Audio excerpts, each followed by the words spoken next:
تو روایات بتاتی ہیں اگر شیطانی جنوں سے نجات چاہتے ہو تو اپنے گھر میں بلند بلند آواز سے صلوات پڑھو، اللہم صلی علی محمد وآل صلی محمد علی وعجل محمد فرجہ، سبحان اللہ ولا حول ولا قوت الا باللہ، یہ ذکر کرو، تمہیں فائدہ یہ ہوگا، شیطانی جن گھر سے بھاگ جائیں گے۔ صلوات سے دعا کا آغاز کریں۔ دوسرا ادب کیا تھا؟ دوسرا ادب تھا عزم، یعنی ارادہ، عزم کہ بھائی جو چیز میری ہے، جو میں نے کرنی ہے، وہ اللہ کے حوالے نہ کر دوں۔ ایک صاحب آ گئے امام کے حرم میں اور گڑ گڑا کے کہہ رہے تھے اے میرے اللہ مجھے بیٹا عطا کر، اے میرے اللہ مجھے بچہ عطا کر، اور ابھی ان کی شادی بھی نہیں ہوئی تھی۔ تو کسی خاتون نے بچہ پکڑا دیا، کہا مولا میں نے بچہ تھوڑی مانگا تھا، میں نے بیوی مانگی تھی۔ تو بھائی صاحب تو دعا کر رہا ہے اللہ مجھے بچہ دے دے، تو پہلے شادی تو کر بھائی، شادی کرنا تو تیرا کام ہے، تم نے ابھی شادی نہیں کی اور کرے اللہ مجھے بچہ دے دے۔ عازم یعنی کیا؟ یعنی آپ اپنی کوشش کریں، آپ اپنی طرف سے محنت کریں، آپ اپنی طرف سے تمام وہ چیزیں جو آپ کے اختیار میں اللہ نے دی ہیں ان پر آپ عمل کریں، باقی اللہ میں پہ چھوڑ سبحان دیں، اللہ میرے اللہ آپ تیرے سبحان کرم کی۔ اللہ اچھا، اب تیسرے ادب کی طرف اشارہ کروں اور پھر گفتگو کو دیگر بزرگ علماء کے حوالے کر دوں۔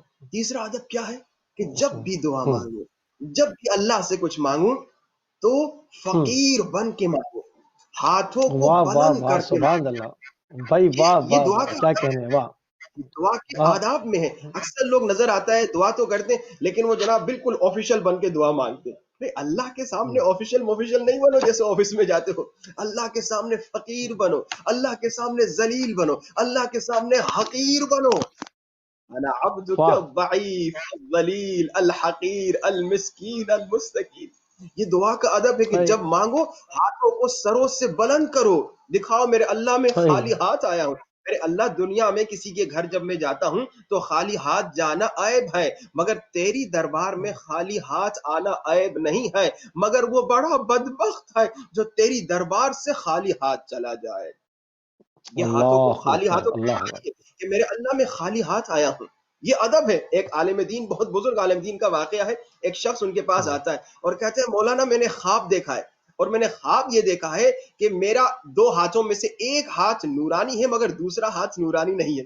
تو عالم دین نے نہیں فوراً سوال کیا، ذرا یہ تو بتاؤ جب تم دعا مانگتے ہو تم دونوں ہاتھوں کو اٹھاتے ہو یا ایک ہاتھ اٹھاتے ہو؟ کہا مولانا ایک ہاتھ بلند کرتا ہوں۔ کہا یہی وجہ ہے، جب بھی دعا مانگو دونوں ہاتھوں کو بلند کرو، یہ دونوں ہاتھوں سے بھائی کیا فقیری کیا کرو۔ یہ فقیری جو ہے اللہ سے کرنی چاہیے، بندے سے فقیری کرنا بہت بری بات ہے۔ ہماری عادت ہو بہت چکی ہے عیب ہے بندوں سے صحیح فقیری کرتے ہیں، لیکن فقیری انسان کرے تو خالق سے کرے، اس میں عزت ہے، لیکن وہ جو بندوں سے فقیری کرتا ہے اس میں ذلت ہے۔ روایات بتاتی ہیں کہ اللہ کے اللہ رسول کہتے ہیں اللہ کہ اژدہا کے منہ میں ہاتھ ڈالنا تو پسند کرتا ہوں، مگر میں کسی انسان، کسی بندے کے سامنے ہاتھ پھیلانا پسند نہیں کرتا۔ غیرت ہونی چاہیے۔ بندے سے فقیری، بندے کے سامنے خود کو ذلیل کرنا، اس کی اجازت نہیں ہے۔ اللہ کے سامنے خود کو ذلیل کرو، اللہ سے فقیری کرو، اللہ سے مانگو میرے اللہ اگر تو نے نہ دیا تو کون دے گا، اگر تو نے مجھے ریجیکٹ کر دیا تو پھر میں کہاں جاؤں گا۔ تو بس یہاں پہ میں گفتگو کو روکتا ہوں۔ آج تیسرے ادب کی طرف بہت مختصراً اشارہ کیا کہ تیسرا ادب کیا ہے، ہاتھوں کو سروں سے بلند کر کے مانگیں۔ سبحان اللہ بھائی سبحان اللہ، بہت عمدہ۔ جو ہے وہ گفتگو بھی جو ہے وہ ناظرین ہماری پچھلے جو ہمارے پروگرام سے اس سے مربوط ہو گئی، اور اس میں جو ہے وہ علمی دریچے بھی مزید اور کھلنا شروع ہو گئے، اس کے اندر اور جو آداب ہیں، جو سلیقے ہیں، جو اسلوب ہیں، وہ تمام آپ سب کی اذان عالیہ تک منتقل ہونا شروع ہو گئے۔ گفتگو کو مزید آگے بڑھائیں گے۔ مولانا سید عارف حسین شاہ کاظمی صاحب ہمارے ساتھ موجود ہیں۔ قبلہ آپ کے ساتھ ہماری گفتگو کا سلسلہ جو ہے وہ عمل اور نیت کو لے کر جو ہے وہ گفتگو جاری و ساری تھی۔ ایمان پہ بھی ہم نے آپ سے گفتگو کی تھی۔ تھوڑا سا عمل کے اوپر بات کرتے ہیں کہ عمل میں عموماً دیکھا یہ گیا ہے کہ لوگ بعض دفعہ جو ہے وہ عمل کو خالص کرنے کی کوشش کرتے ہیں، اس کے ساتھ اور بہت سارے معاملات کو خراب رکھتے ہیں۔ بعض لوگوں کی نیت بہت اچھی ہوتی ہے، عمل پورا نہیں کر پاتے۔ تو کیا صرف عمل میں ہی خلوص ضروری ہے یا نیت کے بھی کچھ آداب ہیں؟ اس پہ قبلہ کچھ روشنی ڈالیں، ہماری رہنمائی فرمائیں۔ جی بسم اللہ الرحمن الرحیم، الحمدللہ رب العالمین۔ ہم مسلسل ایمان اور عمل پہ گفتگو کر رہے ہیں۔ یہ مباحث جو ہیں بڑے دقیق مباحث ہیں، ان میں انسان کو ظرافت رکھنی چاہیے کہ صرف عمل کرنا کافی نہیں ہے۔ ایک جگہ پر معصوم فرماتے ہیں اے خدا مجھے احسن عمل کی طرف ہدایت دے، یعنی صرف سبحان عمل نہ اللہ کروں بلکہ میں بہترین عمل انجام۔ کبھی کبھی یہ واہ ہوتا ہے کہ دو عمل آپ کے سامنے ہوتے ہیں اور دونوں عمل اچھے ہوتے ہیں، لیکن ان ہوں، دونوں اعمال سے بہتر عمل کون سا ہے، یہ انسان کو تمیز ہونی واہ چاہیے کہ مجھے احسن سبحان عمل اللہ انجام دینا ہے۔ مثال کے طور پہ دونوں ہوں کام حلال ہیں، لیکن ان دونوں کاموں سے بہتر کام کون سا ہے؟ ایک مرتبہ زیارت عاشورہ پڑھنا بھی اچھی بات ہے، قرآن پڑھنا بھی اچھی بات ہے، زیارت وارثہ بھی پڑھنا اچھی بات ہے، لیکن احسن عمل یعنی جس گھڑی میں وہ عمل کر رہا ہوں اس وقت احسن عمل کیا ہے؟ میں چند مثالیں آپ کو تاریخ سے عرض کروں گا، معصومین علیہ السلام کی تاریخ سے۔ امام کے ایک چھٹے امام کے ایک صحابی تھے مزارع، وہ فرماتے ہیں کہ منصور نے امام کو بلایا ہوں اور امام منصور کے دربار میں گئے کہ جب بھی منصور امام کو بلاتے تھے تو ہم اس خوف میں ہوتے تھے کہیں امام کو قید نہ کیا جائے اور مولا پہ ظلم نہ کیا جائے۔ جب مولا وہاں سے واپس آ رہے تھے تو صحیح سلامت واپس آئے تو ہم تھے اور امام کے ساتھ تقریباً 2 لوگ اور تھے، ٹوٹل ہم 3 لوگ تھے۔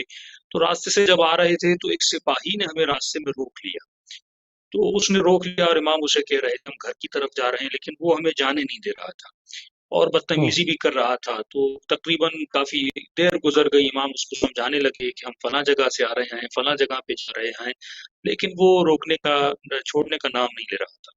تو اتنے میں کہتا ہے میں نے امام کو فرمایا کہ مولا یہ ایک ہے، ہم 3 ہیں، تو اگر بدتمیزی کر رہا ہے، بے احترامی کر رہا ہے اور کسی ظالم کا سپاہی ہے تو وقت بھی اچھا ہے ہم اس کو مار دیں اور مارنے کے بعد ہم اس کو پانی میں پھینک دیں گے، کسی کو پتہ نہیں چلے گا۔ تو کہتے اتنا کہنا تھا تو امام فرماتے ہیں کہ خاموش ہو جاؤ، اور امام نے مجھے خاموش کر دیا۔ کہتے تقریباً آدھی رات گزر گئی، وہیں پر امام کھڑے رہے، اس کو سمجھاتے رہے، آخر میں وہ سپاہی بھی تھک گیا اور اس نے ہم کو چھوڑ دیا۔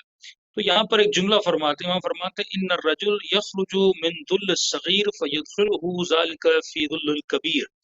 کبھی کبھی انسان ایک چھوٹی سی پریشانی سے نکلنے کے لیے خود کو ایک بڑے چکر اور ذلت میں پھنسا لیتا ہے۔ تو مولا اس کو سمجھاتے ہیں، ہوں وہاں فرماتے ہیں اگر ہم اس کو وہاں پہ قتل کرتے یا مار دیتے، پھر پتہ چلتا وہ کون تھا، اس کا پیچھا کیا جاتا، بعد میں ہمارے نام نکل آتے، تو ایک چھوٹی سی مصیبت سے نکلنے کے لیے ہم خود کو ایک بڑی مصیبت میں ڈال دیتے۔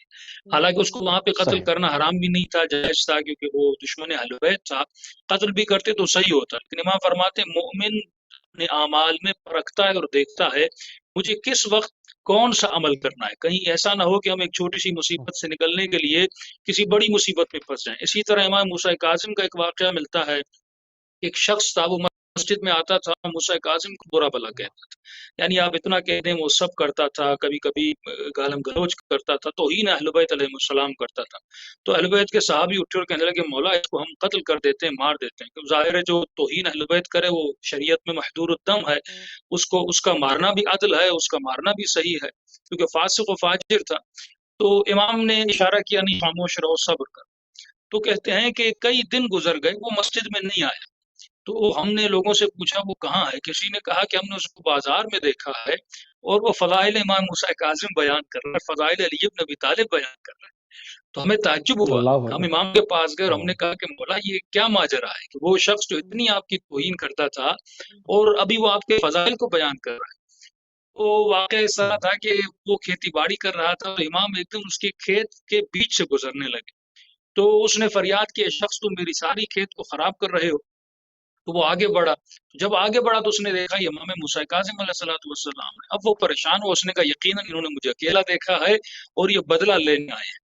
تو اس نے اپنی تلوار پہ ہاتھ رکھا، لیکن امام آگے بڑھے اور امام نے اسے کہا السلام علیکم۔ عرب کی رسم تھی جب سلام کوئی عرب کسی کو کرتا تو اس کا مطلب میں جنگ کے ارادے سے نہیں آیا، میں خیر کے ارادے سے آیا ہوں۔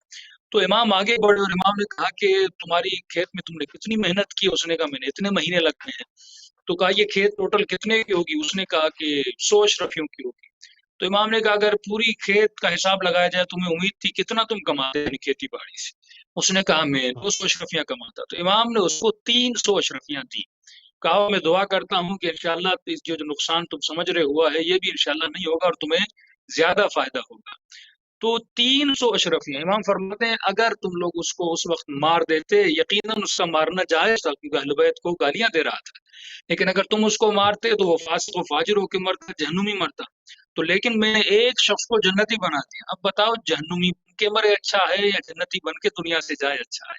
اور اگر مر جاتا اس کے سبحان اللہ بچوں کا کیا ہوتا؟ لیکن ابھی دیکھو وہ اہل بیت کا چاہنے والا ہو کر ملا ہے۔ تو دونوں اعمال یعنی 300 اشرفیاں دینا بھی حسن عمل ہے، اور اگر کوئی اہل بیت کی شان میں گستاخی اس طرح کرتا ہے اس کا قتل بھی، یعنی دونوں عمل جائز تھے، لیکن احسن عمل کون تھا؟ احسن عمل کون سا عمل تھا؟ احسن عمل یہ تھا کہ ہم اس کی اصلاح کرتے۔ تو اہل بیت فرماتے صرف اصلاح عمل کرنا۔ کرنا کافی نہیں ہے، انسان کو یہ سوچنا چاہیے کہ احسن عمل کیا ہے۔ ایک چھوٹی سی اور مثال دوں، مثال کے طور پہ آپ صبح کو بیٹھے ہوئے ہیں اور آپ کی عادت ہے کہ آپ روزانہ صبح کو ایک جز قرآن پڑھتے ہیں، ابھی آپ کی عادت میں شمار ہے، اچانک آپ کے گھر کے دروازے پر دستک ہوتی ہے اور آپ دروازہ کھولتے ہیں اور ہمسایہ کہتا ہے کہ میری بیوی کی طبیعت خراب ہے، آپ ہمیں ہاسپٹل لے جائیے۔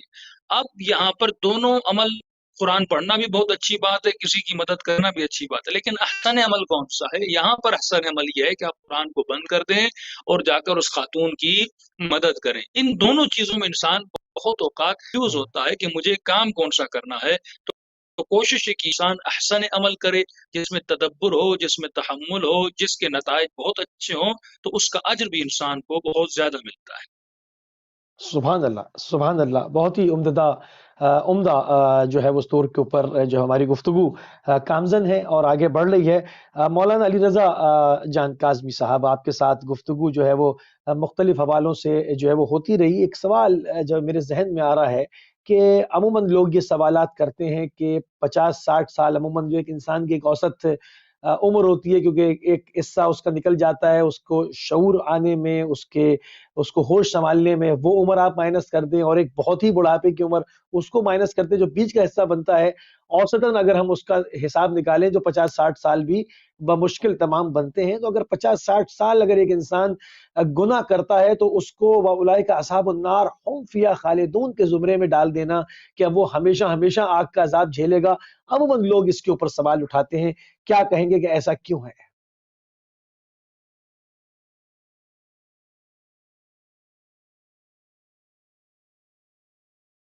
جی، آواز نہیں آ رہی ہے آپ کی۔ آواز ابھی آ رہی ہے؟ جی اب آ رہی ہے، اب آ رہی ہے، بسم اللہ۔ ہاں جی ہاں جی مصطفی صاحب، جہاں تک تعلق آپ کے سوال یعنی خلود کا ہے کہ جہنم اور جنت میں جو خالدین کا تصور ہے کہ خالدین فیہا کہ ہمیشہ رہیں گے، یا ہم فیہا خالدون، یہ قرآنی تصور ہے، تو اور یہ ایک عقیدہ ہے۔ اب سوال یہ ہے کہ کسی نے، جو آپ نے فرمایا کہ 60-70 سال گناہ کیے ہیں، تو اس کو اتنا لمبا ٹائم، اتنی لمبی مدت جہنم میں گزارنے کی کیا ضرورت؟ اس میں دو جوابات دیے جا سکتے ہیں۔ سب سے پہلا اور مختصر جواب یہ دینا چاہوں گا، وہ یہ ہے، دیکھیے، آپ اگر غلطی سے بھی کوئی انسان اپنے آنکھ میں چھری ڈال دے اور خود کو نابینا کر دے، تو وہ ہمیشہ کے لیے نابینا ہی رہے گا۔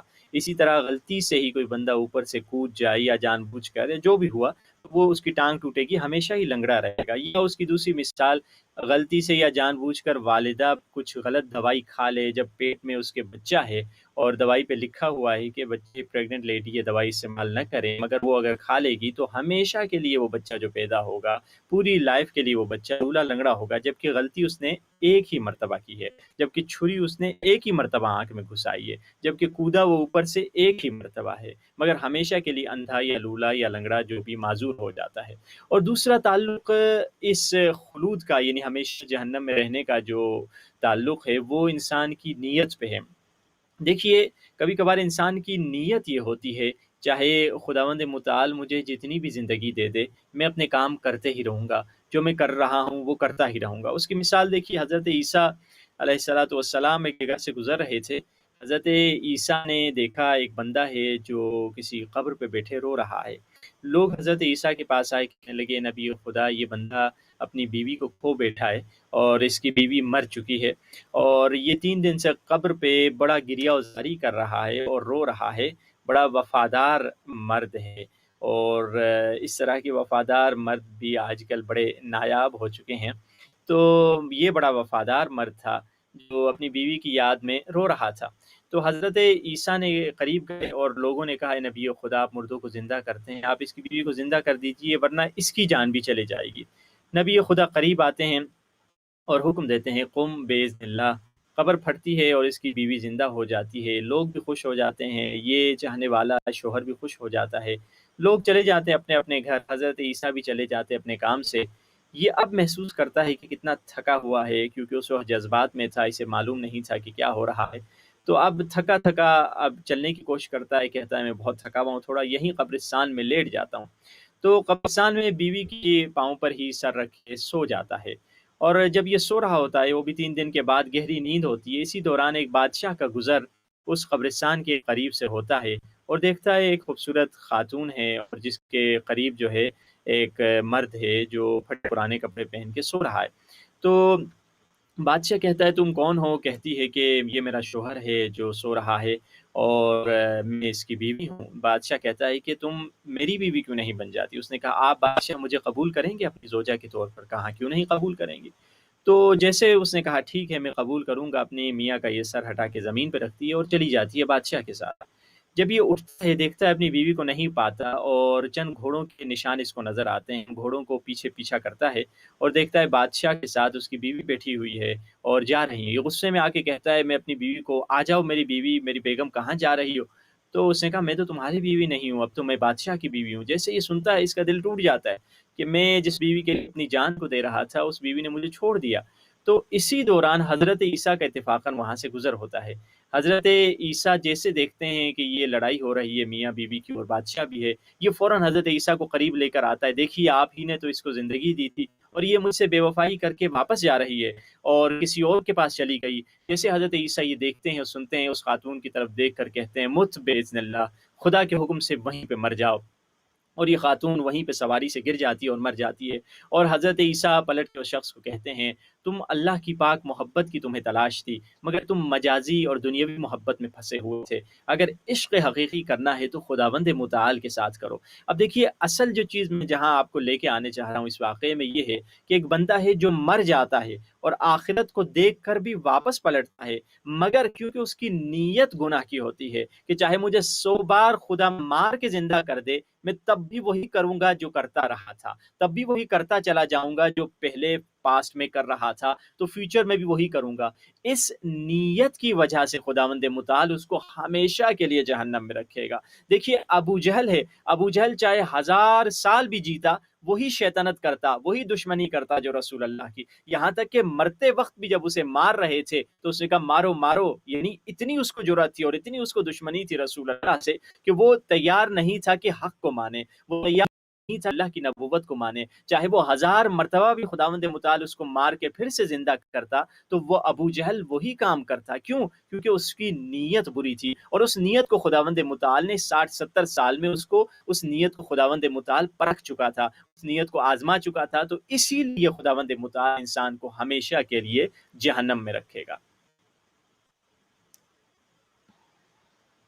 صحیح گفتگو کو جو ہے وہ آگے بڑھائیں گے، اور مولانا سید عارف حسین شاہ کاظمی صاحب آپ کی طرف جب آگے بڑھیں گے، منازل یقین کہ انسان کو جو ہے وہ یقین حاصل ہو جائے، یہ منازل کس طرح سے حاصل کی جاتی ہیں، کیا ریاضت کی جاتی ہے، کس طرح سے انسان کو قلبی طہارت کو جو ہے وہ ادا کرنا ہے، کس طرح سے اس کے اوپر قائم رہنا ہے، ان تمام چیزوں پر ذرا سے روشنی ڈالے قبلہ۔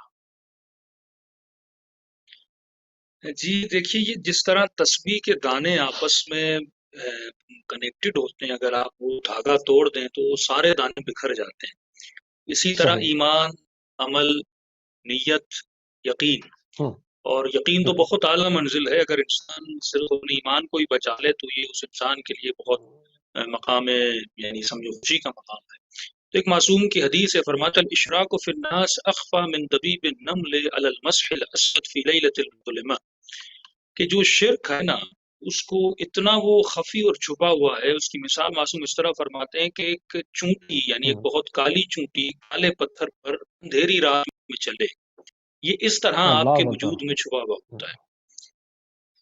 تو ایک قرآن کی آیت ہے، جب یہ آیت قرآنی اتری، پروردگار عالم نے کہا کہ جس نے فاحشہ کیا، یعنی جس نے برائی انجام دی اور جو ہے اس کے بعد اللہ کی طرف آئے اور اس نے استغفار کی، تو پروردگار عالم انسان کے گناہوں کو بخش دے گا۔ تو کہتے ہیں شیاطین میں جو ہے بہت ہنگامہ برپا ہوا، اور شیطان نے اپنے سارے بچوں کو جمع کیا، کہا یہ کیسا حکم رسول خدا نے دے دیا، وَإِذَا فَعَلُوا فَاحِشَةً أَوْ ظَلَمُوا أَنفُسَهُمْ ذَكَرُوا اللَّهَ، جب گناہ کیا لوگوں نے، اپنے اوپر ظلم کیا، پھر اللہ کا ذکر کیا، تو فاستغفروا لذنوبہم، خدا ان کے گناہوں کو بخش دیتا ہے۔ ولم یسروا، یہاں پر ایک اللہ نشانی ہے، یعنی توبہ کی، توبہ کرنے کے بعد اپنے گناہ پر اصرار نہ کیا، یعنی اس گناہ کو دوبارہ اس کی طرف پلٹ کے نہیں گئے۔ اگر ایسی توبہ جناب اور جیسی توبہ اگر کسی نے کی تو اللہ آواز دیتا ہے جزاؤہم مغفرۃ من ربہم وجنات تجری من تحت الانہار۔ واہ تو ایسے واہ، لوگوں کے لیے سبحان خدا اللہ۔ بشارت دیتا ہے، کس کی؟ جنت کی بشارت دیتا ہے۔ کہ اب یہاں پر شیاطین کو انہوں نے جمع کیا اور کہا کہ اب کس طرح ہم لوگوں کو گمراہ کریں، اگر وہ گناہ کریں گے بھی تو خدا بخش دے گا اور خدا جنت کی بشارت بھی دے رہا ہے۔ اس کا مطلب ہم دن رات محنت کر کے اس کو گناہ کی طرف لائیں اور اس کے بعد یہ بندہ خدا ایک توبہ کر لے تو خدا اس کے سارے گناہوں کو بخش دے گا۔ تو شیطان نے اپنے سارے بچوں کو جمع کیا۔ یہ ہم سورہ ناس میں پڑھتے ہیں، وسواس الخناس، یہ خناس شیطان کے ایک بچے کا نام ہے۔ تو فرمایا فقال وسواس الخناس، ان میں سے ایک کا نام تھا وسواس الخناس، اس نے کہا میں ان کے لیے ہوں۔ تو قال بماذا، تم کیا کرو گے؟ قال اعدهم وامنيهم حتى يواقع الخطيئة فاذا وقع الخطيئة انسيتهم الاستغفار۔ ہاں میں ان کو گناہ بھی کرواؤں گا اور گناہ میں بھی ڈالوں گا، اور ڈالنے کے بعد ایک کام کروں گا، ان سے میں توبہ کو بلوا دوں گا، یعنی یہ توبہ اس کے بعد بھول اللہ جائیں گے توبہ کرنا۔ یعنی یہی جو صلو قرآن علیہ کی آیت ہے اس کو میں ان کے لیے بناؤں گا۔ بھائی گناہ کیا تو کون سی بڑی بات ہے، یہ قرآن کی آیت ہے، تم توبہ کرو گے اللہ معاف کر دے گا۔ پورا سال اس کو کہوں گا گناہ کرو گناہ کرو، اور اس کے بعد شب قدر آنے والی ہے، یہ ذہن میں رکھے گا، شب قدر میں توبہ کروں گا۔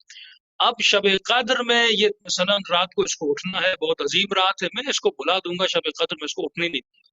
شب قدر کے بعد بہترین دن جس دن خدا انسانوں کے گناہوں کو بخشتا ہے یوم عرفہ ہے۔ اب عرفہ کا اس سے گناہ کرواؤں گا اس نیت سے کہ وہ عرفہ کے دن تم توبہ کرو گے، عرفہ کے دن میں سے جانے ہی نہیں دوں گا۔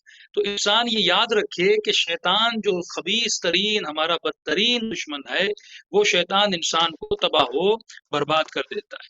تو یہاں پر معصوم فرماتے صرف انسان عمل نہ کرے، معصوم کا فرمان ہے الابقاء علی العمل اشد من العمل، یعنی صرف سبحان عمل اللہ۔ کرنا کافی نہیں ہے، اس عمل کو باقی رکھنا اس عمل سے زیادہ مشکل ہے۔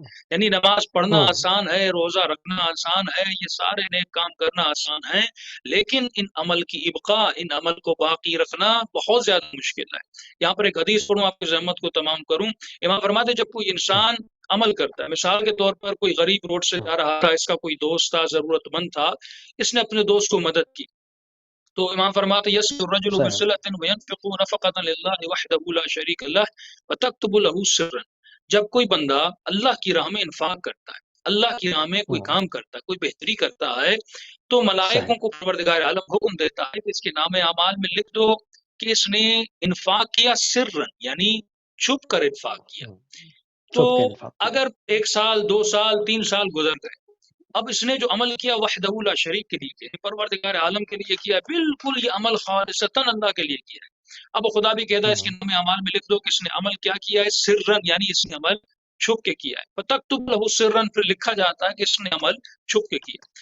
اب اعمال خیر 2 طرح کے نا، ایک مرتبہ آپ زیارت پہ جا رہے ہیں، سب لوگ دیکھ رہے ہیں، ایک مرتبہ آپ چھپ کے کر رہے ہیں، تو ضروری نہیں کہ وہ جو عمل آپ زیارت پہ جا رہے ہیں لوگ دیکھ رہے ہیں وہ برا عمل ہے، نہیں، لیکن بہتر عمل عمل سر ہوتا ہے جو انسان چھپ کے کرے۔